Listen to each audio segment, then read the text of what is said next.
معصوم فرماتے ہیں کہ اگر تمہیں کبھی کسی چیز کا خوف ہو تو اپنے پاس خاک شفا رکھو، تمہارا خوف دور ہو جائے گا۔ سبحان اللہ سبحان اللہ۔ جملے ارشاد فرمائے ہیں امانا للخائفین، جو بھی خوف محسوس کرتا ہو اپنے پاس خاک شفا رکھے، خوف اس کا دور ہو جائے گا۔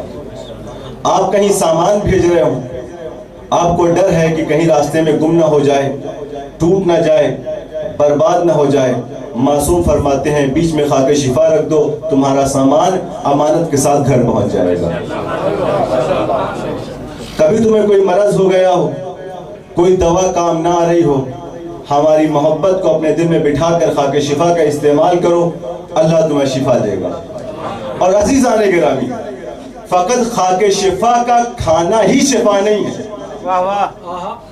بلکہ امام فرماتے ہیں کہ اگر کوئی اپنے پاس خاک شفا رکھ لے، لا تمر بہ داء، بیماری اس کے قریب سے بھی نہیں گزر سکتی۔ ہے کوئی دوا کائنات میں کہ آپ اس کو اپنے جیب میں رکھے رہیں اور بیماری آپ کے پاس نہ آئے؟ فقط یہ اثر خاک شفا میں ہے کہ آپ اسے اپنے پاس رکھے رہیں، بیماری آپ کے قریب سے گزر بھی نہیں سکتی ہے۔ یہ اعجاز خاک شفا ہے۔ اور عزیزان گرامی، خاک شفا ہم تسبیح لیتے ہیں، خاک شفا کی اہمیت نہیں پہچانتے، بس ہاتھ میں لیے رہتے ہیں۔ معصوم فرماتے ہیں دنیا کی کوئی بھی تسبیح تم لے لو، جب تک تم ذکر کرو گے تب تک تمہیں ذکر کا ثواب ملے گا اور کوئی ثواب نہیں ملے گا۔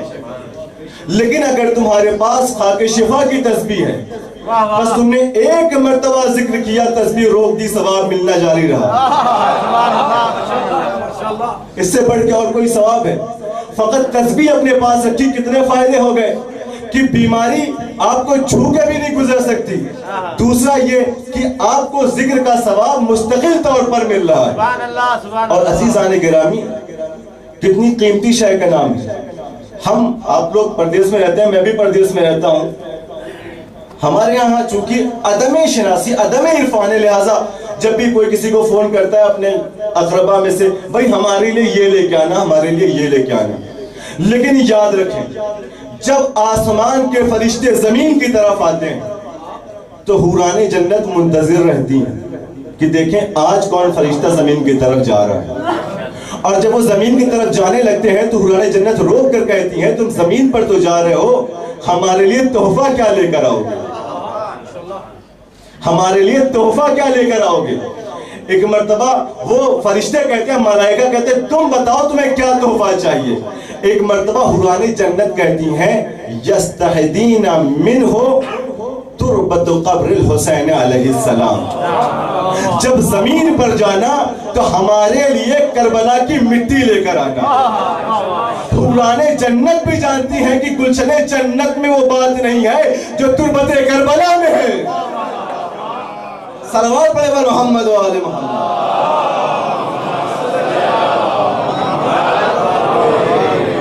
حوران جنت بھی جانتی ہیں کہ جنت میں جتنی بھی نعمتیں ہیں ان سے بھی خاک شفا کا مقابلہ نہیں ہو سکتا، ان سے بھی خاک شفا کا مقابلہ نہیں ہو سکتا۔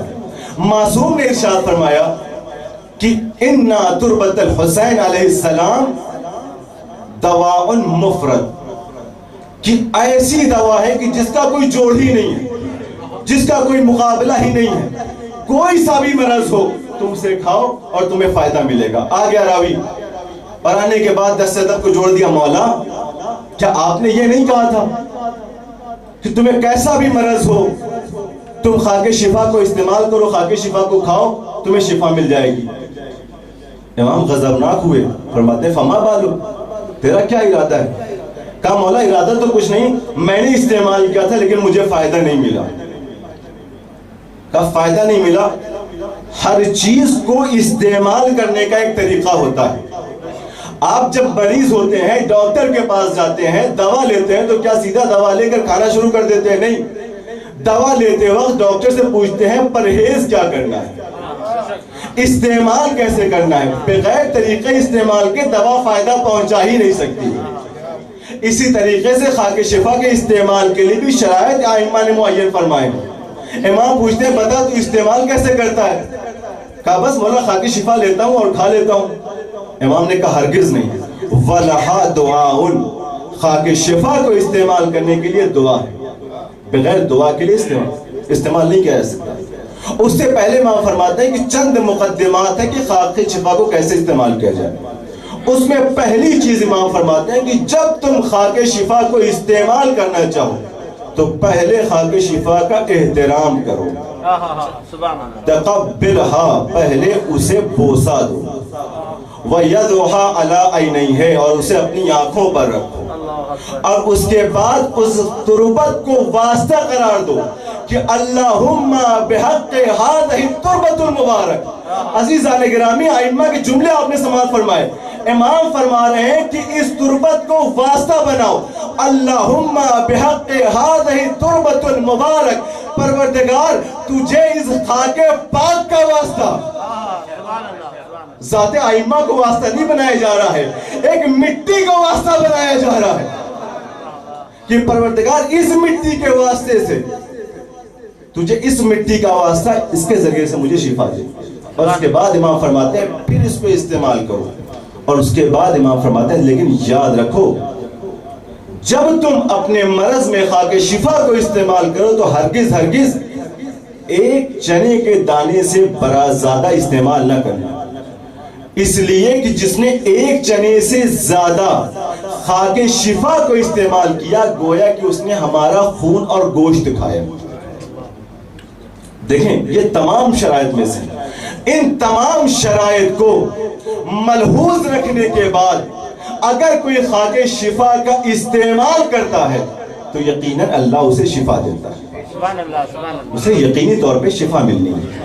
اور عزیزان گرامی، تسبیح بنا لیں، سجدگاہ بنا لیں، لیکن لازم یہ ہے کہ پہلے احترام ہونا چاہیے، بغیر احترام کے کوئی فائدہ ملنے والا نہیں ہے۔ ہم دیکھتے ہیں کہ تسبیح کسی کے پاس ہے، بس ایسے ہاتھ میں اسے لولاب کی طرح گھما رہا ہے، عدم احترام میں شمار ہوگا۔